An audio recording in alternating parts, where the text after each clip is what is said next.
Infernikus here from GamerRules.com, and I'm taking a break from my written reviews, all two of them, and I'm here to do a video review of the Nintendo 64.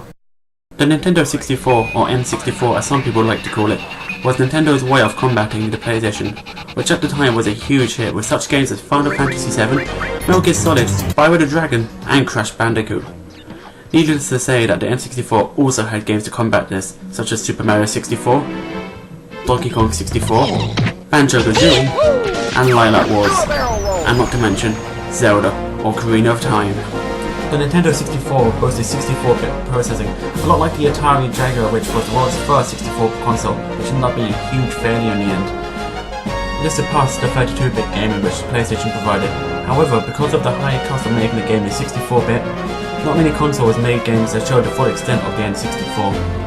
Where would we be with a Nintendo console with absolutely no new, innovative ideas? For the Nintendo 64, they brought vibrating controllers. I mean, this is absolutely groundbreaking, being able to feel every single hit that your character's taking in-game through your controller. However, with all this innovation, it was only natural for Nintendo to screw up somewhere. For me, that was the single joystick in the middle of the controller. I mean, I have 5 games for my N64 and all of them use this joystick rather than using the D-pad. I mean, yeah, it's handier for the first-person shooters, such as Turok 2 and GoldenEye, but I feel Nintendo put in far too much faith in only putting one stick on the controller, just like they did with the motion controllers on the Wii. I mean, I found myself playing games like this,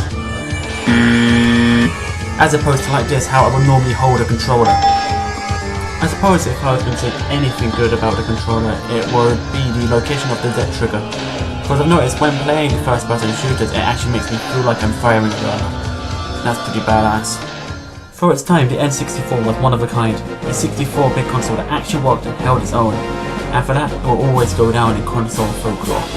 All in all, the N64 was a pretty damn enjoyable console, and had some really memorable games, as well as some pretty forgettable ones, which I may review at a later date.